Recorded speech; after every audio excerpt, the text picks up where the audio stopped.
My wife ran off with the attractive new neighbor for a month. I decided to file for divorce. She attempted to reconcile, but I refused to be a second choice.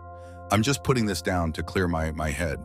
Hey, I'm John, 32 years old, and for a while there, I thought I had everything figured out.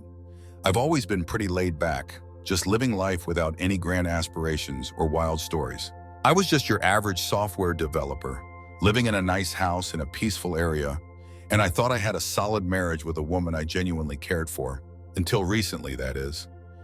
Emily and I crossed paths nearly 7 years back. When I think back, it feels like ages have passed. I was 24, just graduated, starting my first job, and honestly, pretty clueless about how the world works. At 22, she was grinding away as an assistant at a marketing agency, all while navigating the maze of her own career journey. Just to clarify, she never followed through and ended up being a stay-at-home wife.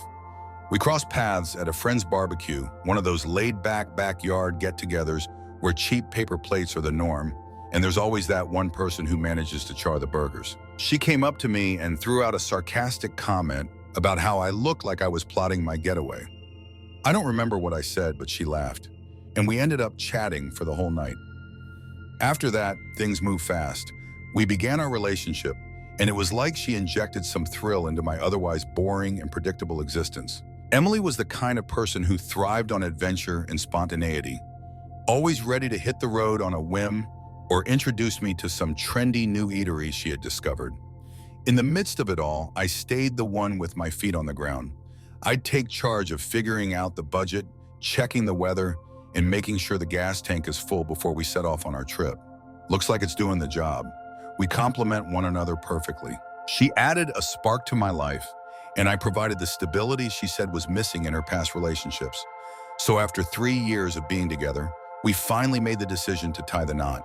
The wedding was super cozy, just family and a few close pals around. We weren't from rich families, so there wasn't any fancy ballroom or over-the-top catering. But honestly, that was totally fine. Post-wedding, we started building our life as a couple. We snagged a cozy 2-bedroom house in a chill suburb. It's not the most glamorous spot, but it's got some serious potential. Overall, everything appeared to be pretty steady. When I got home from work, Emily was usually in the kitchen or lounging on the couch, scrolling through her phone. She would share tales from her day. She was in marketing back then, so there was always some kind of drama with clients or coworkers, and I was all ears. This was how we rolled. She spun the tales and I soaked them in. We chose together not to have kids. Neither Emily nor I felt the need to hurry. We decided it was best to hold off until we felt more financially secure and ready for the next big move. It looks like we were mostly on the same page about things. Reflecting on things, I can't help but think I might have gotten a bit too cozy.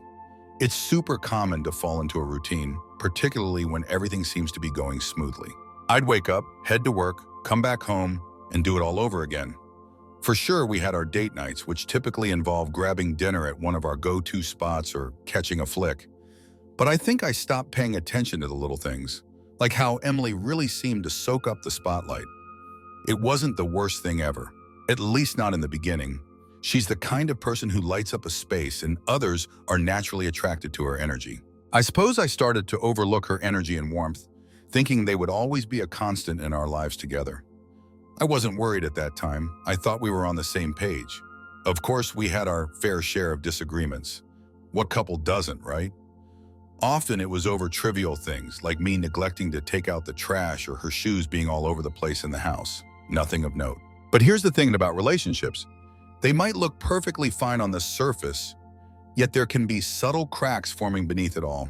If you're not careful, those cracks could get worse and lead to the whole foundation falling apart. I totally didn't expect that, especially not at that moment. I was under the impression we were building something solid and enduring. But there are moments when life just loves to show you that you were wrong. So there's this new character, Chris, who just popped into our lives. So Chris moved in next door after the old couple who used to live there decided to downsize and head off to Florida. At that time, he was about 29 years old, which made him younger than most of the people living in the area. He was a personal trainer, in great shape, exuding confidence, and let's be real, a bit too good looking for his own sake. He had that kind of physique that turned heads, like he had just walked off the set of an action movie. From the second Chris moved in, he was hard to miss. It wasn't just his looks, it was the fact that he was constantly outside. Whether he was washing his car, mowing the lawn, or putting up a pull-up bar in his yard, he always had an excuse to go without a shirt. He rapidly turned into the talk of the town. Emily noticed him immediately. How could she possibly not? So there we were, just hanging out in the yard on a Saturday morning, when this guy Chris strolls over to introduce himself. It was a pretty chill moment.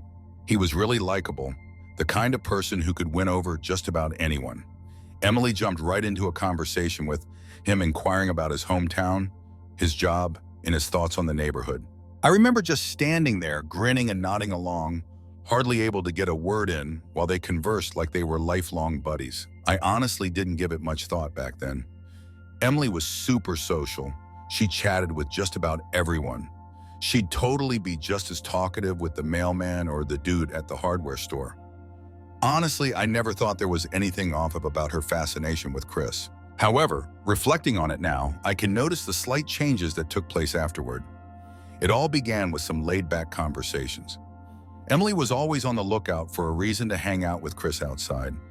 Initially, it was just simple stuff like grabbing the mail, watering the plants, and taking out the trash. But you know, these short gigs always ended up with me chatting with Chris for like 10 or 15 minutes. I got home from work one day and found them chatting in the driveway. Emily was leaning against his car, chuckling at something she had just said. As I approached, they both glanced my way, and Emily acted like it was nothing serious. So, Chris was just sharing about his new gym gear, she mentioned nonchalantly. It just kept going. A couple of weeks down the line, Emily finally got around to baking cookies, something she hadn't done in ages. I didn't really pay attention at first, but then I saw her making her way across the yard, holding a dish of cookies. She casually mentioned it was just being neighborly when I inquired about it. I just let it go. Emily's behavior here was pretty common. She had brought brownies to other neighbors before. But then there was that moment when she decided to buy a fresh set of training gear. She was rocking some bright fitted leggings paired with a matching top, which was definitely outside her usual style. So I asked her about it, and she mentioned she was considering getting back into jogging. So, she was saying that to get back into shape, right? I just went with it. Emily had a history of diving into fitness trends, getting super excited about working out for a month or two, only to eventually lose that spark. But this time, she totally nailed the timing. Chris was out there hitting the pavement almost every morning. I'd spot him out there, earbuds in, circling the block over and over. Emily decided that her new jogging routine would kick off right when Chris was out there running. One morning as I was heading to work, I caught them chatting on the sidewalk. So Emily was getting her stretch on, and Chris was there dropping some knowledge on how to dodge those pesky shin splints. I kept it simple, just a quick wave, and then I was off. Yet there was something about that scene that really resonated with me. During this period, I noticed a shift in Emily's phone usage too. She was constantly glued to her phone, scrolling through social media and chatting with her friends. But now she seemed a bit on edge. As soon as I walked into the room, she'd quickly lock her screen or turn her phone face down like she was hiding something from me. So there I was one night, just chilling and watching her scroll through Instagram, and then I caught a glimpse of Chris's name right at the top. Interesting, right? She quickly scrolled past it, but I caught a glimpse that made it clear she was checking out his profile. When I brought it up, she totally dismissed it. She mentioned that she was just browsing through his fitness posts. He's got some solid tips for working out. I really wanted to trust her, so I decided to just move on. Yet, the little things just kept piling on. So there I was, just doing my thing in the garage when I suddenly caught the sound of laughter drifting in from the backyard. I walked outside and spotted Emily and Chris by the fence, sharing a laugh over something amusing. Emily had an iced tea in hand, while Chris was gesturing wildly, completely engrossed in his storytelling. Emily gave me a casual wave, completely unfazed by what had just happened. So Chris was sharing this hilarious story about something that went down at his gym, and she filled me in on the details when I asked about it later. Things were starting to get a bit awkward.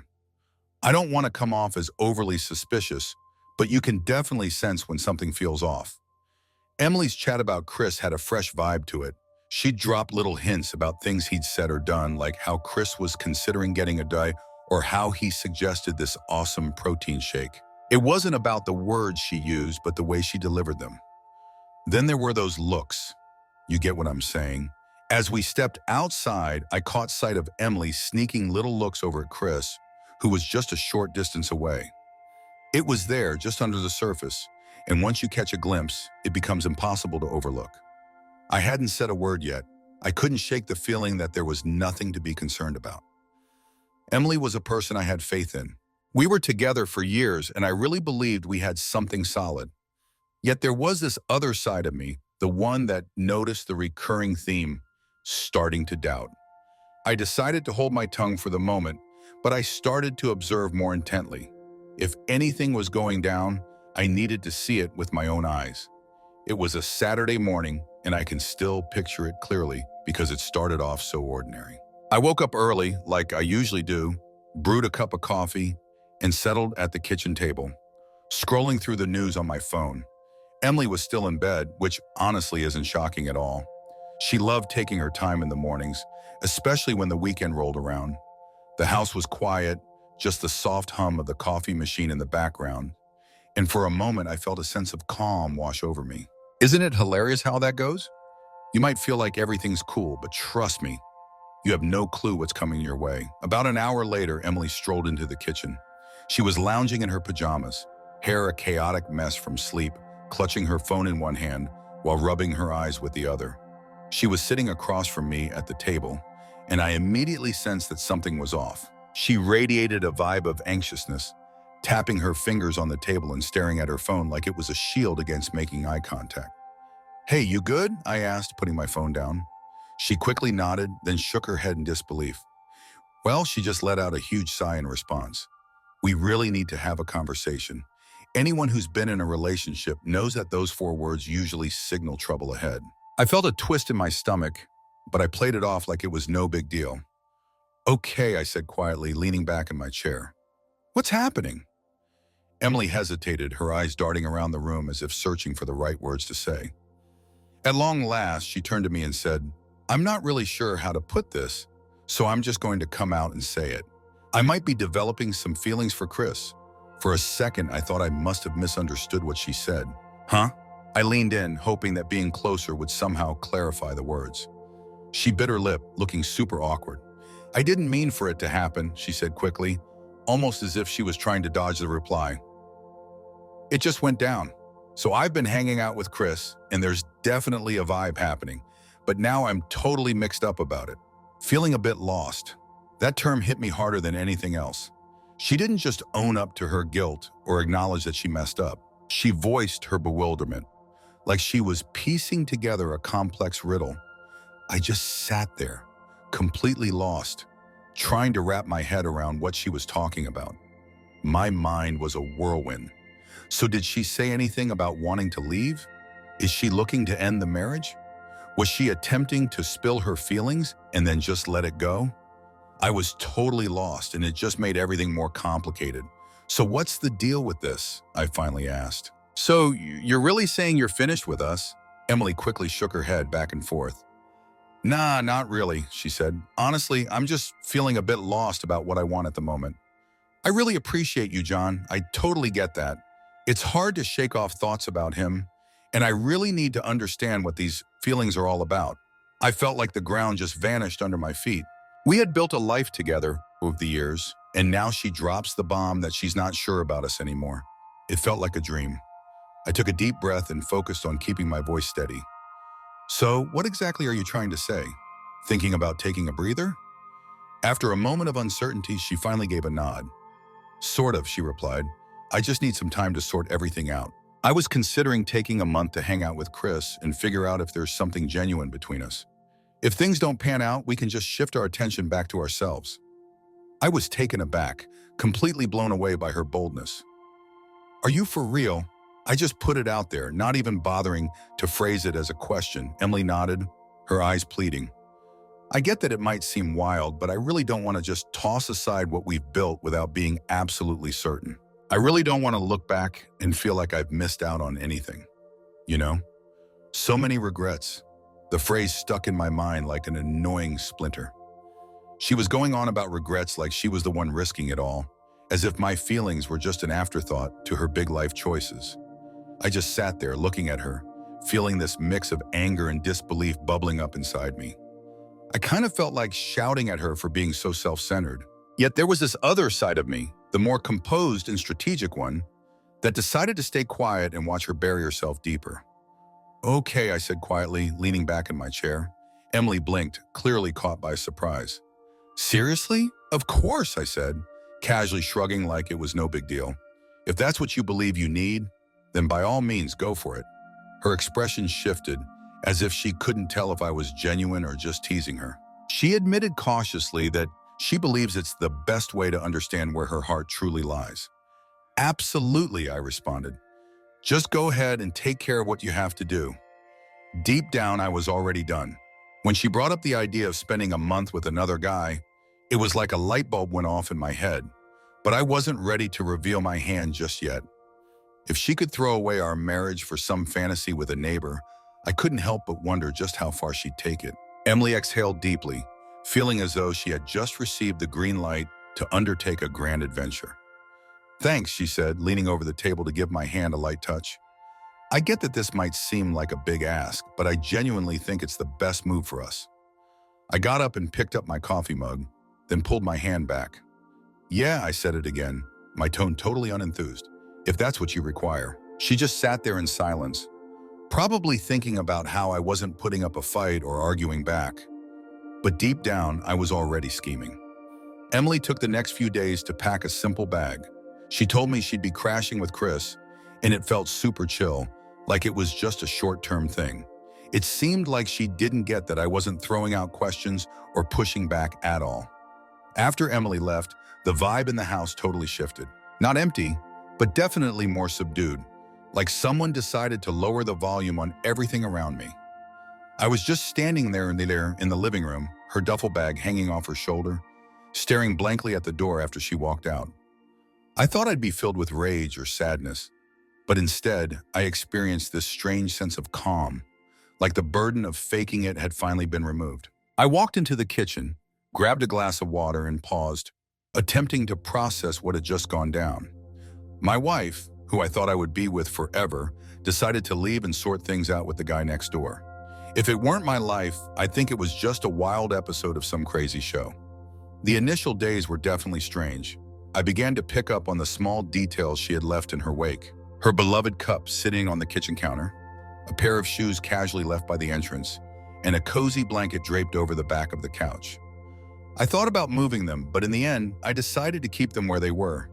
It wasn't about missing her. I just didn't want to expend any unnecessary energy. I threw myself into work, picking up extra assignments to keep my calendar packed. I stuck around at the office longer than necessary, not out of obligation, but because the thought of going back to an empty house was just too much to handle. I hit the gym a lot when I wasn't on the clock. I had never really hit the gym consistently before, but there was something so satisfying about challenging myself physically, like I could just sweat out all my stress.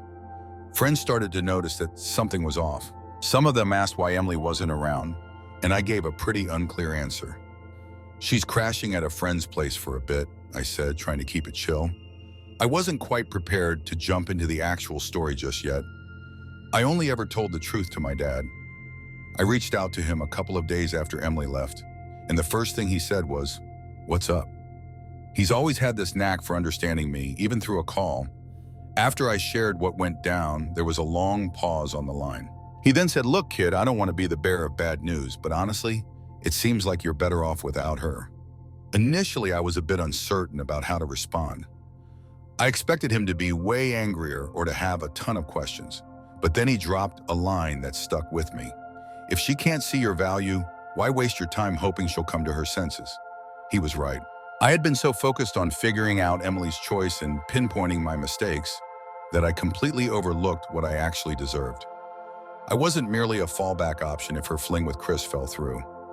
That night, I found myself in the dimly lit living room, fixated on the wedding photo perched on the mantel.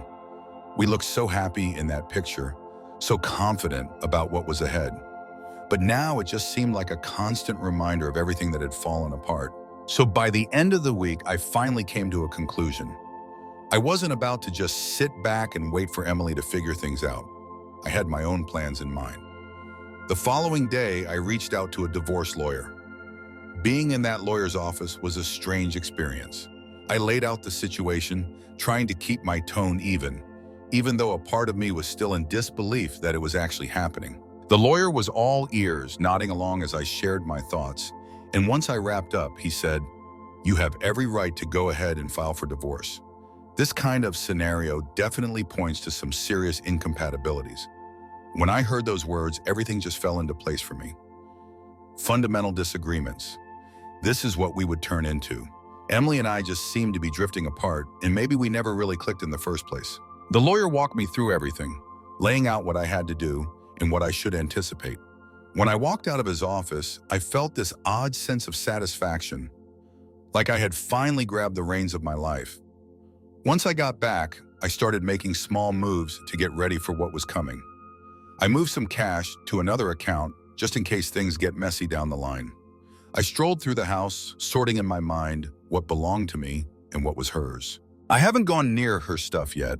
I thought it best to hold off until everything was set in stone, but honestly, I was already envisioning how the place would be without her around. Time dragged on, and I became familiar with the quiet. It turned out to be better than I thought it would be. Honestly, it was super calming.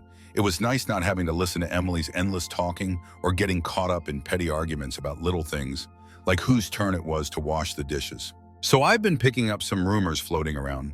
A neighbor claimed to have spotted Emily and Chris at the park, appearing quite cozy together. Someone else reported spotting them at a cafe in the downtown area. I gave a nod and a smile, pretending everything was fine. But deep down, I was seething with anger and feeling sorry for the situation. Frustration boiled over as she discarded all our belongings for a fleeting romance with some guy who probably wouldn't last. It's a shame, really, because I had a feeling it wouldn't turn out great for her. Chris totally gave off the vibe of someone who wouldn't want to settle down, and Emily was about to learn that lesson the tough way. By the third week, I had completely given up on checking my phone for Emily's texts. I figured if she was interested in talking, she'd get in touch, but I wasn't counting on it. I was done waiting for her. So there I was, just cleaning out the garage, and I stumbled across this box of old photos from the time Emily and I first met. Crazy, right? For a moment, a wave of nostalgia hit me as I recalled the joy we shared during that time. But then it hit me, all those little warning signs I had ignored over the years, all the moments I put her needs before my own without even realizing it. I shut the box and pushed it aside. Those memories were unnecessary for me. Emily chose to make her grand comeback nearly a month ago today. I didn't get any updates from her while she was briefly involved with Chris. The handful of messages she sent were pretty unclear, to say the least. "Hope you're hanging in there or we can catch up when I'm burnt." She didn't even bother to keep me in the loop or act like she was conflicted about her choice. It felt like I was already relegated to the backup option. At this stage, I just stopped giving a damn. I definitely wasn't just sitting there hoping she'd finally figure things out. I wasn't wandering around the house thinking about what she and Chris were up to. I went ahead and filed for divorce, and my lawyer was already on it, starting to draft the paperwork. In my opinion, the marriage was over, but I haven't spilled the beans on that just yet. As she stepped through the door, it felt like nothing had shifted, at least from her perspective. She had her bag slung over her shoulder, her hair perfectly styled, and a look of confidence that suggested she had just come back from an adventure, ready for a grand welcome. "Hey," she said, dropping her bags by the entrance. "Guess who's back?" I was lounging on the couch, flipping through channels and barely glancing up. "Welcome back," I said, keeping my tone chill. She paused, clearly expecting a bit more of a reaction. When I just sat there without jumping up or asking how it went, she strolled over and settled on the arm of the couch. "We need to have a conversation," she said softly and with caution. I turned to her and hit the mute button on the TV. "Okay," I shot back, folding my arms. "Let's chat." Emily flashed a smile, the sort she always wore when she was aiming to smooth things over. She mentioned that she had spent a considerable amount of time reflecting. "I've come to some realizations. Let me share a bit about who I am. Let's talk about us and what I'm looking for." I just nodded, hanging on for what she would say next. She inhaled deeply, as if preparing to deliver a heartfelt declaration. "Hey, John, just wanted to say that I really care about you. I totally do. I believe we can figure this out together. I'm pretty sure we can fix what we've got going on." Reconstruct. She made it sound like fixing a dripping tap was the easiest thing in the world. I just kept quiet and stared at her, letting her break the silence. She couldn't quite understand why I wasn't saying anything, but she kept pushing forward. "Chris is a solid dude," she said, and I had to hold back a laugh at how nonchalantly she brought him up. But I came to understand that he's not what I'm looking for. He's entertaining, no doubt, but he lacks maturity. He lacks the kind of stability you possess, and honestly, I think I just got swept away in the thrill of everything happening. There it was, right in front of me. Her major breakthrough. She gave the shiny new toy a shot, but ultimately found herself preferring the old one. "Yeah," I said, keeping my tone chill. Emily blinked, clearly anticipating a more intense response. "I realize I've caused you pain," she whispered, her hand gently resting on my arm. "I genuinely think we can move beyond this. We've shared a lot over the years, John. Our journey has been quite the ride. You can't just toss that aside like it doesn't matter." I allowed her to go on, letting her spill all those well-rehearsed lines about love, forgiveness, and starting fresh. After she wrapped up her conversation, I got up and strolled over to the kitchen counter. I opened a drawer, took out the divorce papers my lawyer had sent, and set them down on the table in front of her. "What's this?" she asked, her smile disappearing. "Just some divorce papers," I put it plainly. Her face went pale. "No way," she exclaimed, letting out a nervous laugh. "Nah," I shot back, propping myself against the counter with my arms crossed. "Seriously, I'm not joking." She sat there for a while, just looking at the papers, like she was in disbelief over what was in front of her. Then she looked up at me with those wide, expressive eyes. "Wait, are you really divorcing me?" "Totally," I said, keeping my voice calm. "I'm not about to settle for being your backup, Emily." Her expression flipped from disbelief to fury in a heartbeat. She insisted on being the second choice? This isn't what it seems. I was really lost, John. I just needed some time to sort everything out. "So you thought it would be a good idea to explore things with another guy, huh?" I said, keeping my cool. "You abandoned ship. You just left our marriage behind. So you're here again since things didn't pan out with him. Do you really believe I'm just going to act like everything's fine and take you back?" Emily started to say something, but quickly thought better of it, her cheeks flushing with embarrassment. "It's not like that," she replied, her voice shaking. "I was just trying to do what I thought was right. I just couldn't stick around and end up feeling bitter towards you. I was under the impression." She kind of lost her train of thought, her eyes flitting around the room. "You really believed you could play both sides," I told her. She got up and folded her arms. "Hey, John, I think you're missing something here. We can totally sort this out. I'm confident we can make it happen." I definitely said no. "That's not possible. You made your decision, and now it's my turn to decide." She looked like she was on the verge of tears, but I didn't let that get to me. My decision was already set in stone. Everything after that felt like a blur. She attempted to debate and manipulate my feelings to change my perspective. She talked about our past, our place, and even the idea of maybe having a family in the future. But nothing seemed to do the trick. At last, she burst out of the house in a fit of anger. I just stood there for a while, looking at the spot where she used to be, completely numb to it all, feeling nothing but relief, no sadness, no regrets, and definitely no second thoughts. Later that night, I hit up my lawyer to let him know that Emily had checked out the paperwork. He asked, how did she react? "Not exactly impressive," I said with a smirk. "Should we let her take some time to think things over, or is it better to just keep moving ahead?" "Proceed," I commanded without a second thought. Confronting Emily was no walk in the park, but in the end, it was definitely the right call. She saw me as a safety net in case her casual relationship fell through. If she thought I'd actually go for that, she clearly didn't know me as well as she thought she did. I had a feeling she wouldn't back down without a fight. Emily wasn't the type to just back down from a fight, particularly when she felt like she was on the losing side. She mauled me. I'd barely settled in when my phone vibrated with a message from her. "This isn't over." I stared at the message for a moment, then tossed my phone onto the couch and locked it up. She was right. It definitely wasn't over. Not at this moment, but it would go down before long. Man, the next few days were a wild ride, that's for sure. Emily showed up out of nowhere the next evening, banging on the door like she was trying to smash it down.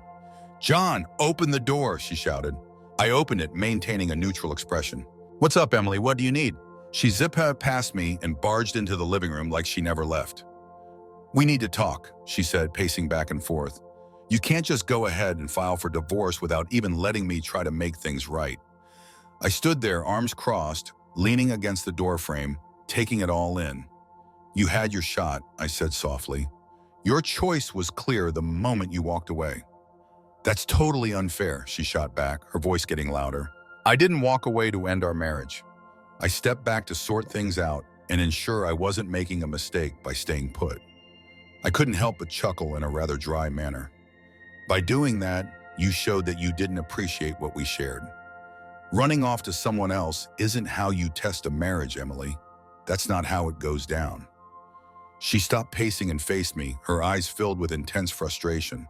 "I was totally lost," she said, her voice trembling. "I was totally lost before, but now I've figured it out. I really want us, John. I'm looking to sort this out." "It's too late," I shot back, my voice firm. "It's not fair to show up again just because things fell apart with Chris." Her expression twisted with fury as she pointed a finger in my direction. "You're just being childish," she said. "You're just going to toss aside everything we've created because of a single error." I just couldn't believe it, keeping my cool the whole time. "It wasn't just a single error, Emily. It was a whole chain of decisions. You decided to flirt with Chris. You decided to put your feelings for him ahead of our marriage. So you decided to walk away. Those weren't just random occurrences. They were choices made intentionally." She started to speak up, but then hesitated, her shoulders drooping in defeat. For the first time, she looked completely out of it. "What am I supposed to do now?" she asked softly. I let out a heavy sigh, feeling a mix of pity for her, regardless of all her actions. I made it clear that it's no longer my issue. "Your decisions are set. Guess you're stuck with them now." She lingered for another minute, her expression hinting that she had more to say, but ultimately she exited without uttering a word. After that, the divorce process moved quickly. Emily tried to prolong the situation initially, maybe hoping I would reconsider. She really went for it, trying to paint herself as the victim to our friends, claiming I was cold and cruel. My dad, however, was totally in my corner. When I shared the scenario with him, he let out a low whistle. "Wow, she's really got some guts," he said. "Honestly, I'm really proud of you, kiddo. Sticking to your beliefs can be tough, but it's definitely the way to go." Emily's attempts to delay didn't work at all. My lawyer was on point, and the evidence of her departure for Chris was pretty straightforward. She tried to argue for spousal support, claiming she had sacrificed her career for the marriage, but the judge wasn't having it. At long last, we struck a fair agreement. She got a small amount of cash and a few pieces of furniture she picked out, but I held on to the house and most of my savings. It wasn't perfect, but honestly, it exceeded my expectations. The last hearing had a mix of emotions. Being in that courtroom, signing the papers that would officially wrap up our marriage, was a surreal experience. I caught a few glimpses of Emily here and there. She looked totally wiped out, like she hadn't caught a break in ages. Her lawyer passed her a pen, and for a moment I thought she might just refuse to sign. But in the end, she jotted down her name at the bottom of the sheet, wrapping up the deal. After the hearing, she came up to me in the hallway. "John," she said in a hushed tone, barely audible, "I really regret how things turned out." I looked at her, wishing to see the person I had fallen for back in the day, but all I could find was a familiar face from my past. "I get that you are," I said back. "Apologies won't change anything here." Her eyes filled with tears, and she tried to hug me, but I stepped back. "Take care of yourself, Emily," I said softly, beginning to turn away. I'd sometimes catch snippets about Emily from the rumor mill. It's pretty clear that Chris found someone new right after she came back to me. So, one mutual friend mentioned that she's staying with a relative right now and trying to sort out her next steps.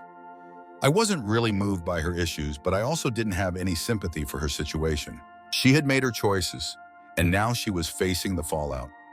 So there I was, just minding my own business at the grocery store, when I unexpectedly bumped into her. For a moment, our eyes met, and I could tell she felt a deep sense of regret. She offered a somewhat unsure wave, but I just nodded and walked on by its way. That was all there was to it. Honestly, reflecting on it all, I feel pretty good about how I dealt with everything. Emily thought she could totally have the best of both worlds. She could totally explore her feelings for someone else and then come back to me if things didn't pan out. But that's not how life works. This journey has really taught me a lot about who I am. I've come to understand that I deserve someone who truly values me and doesn't see me as a backup option. If that person exists, that's awesome.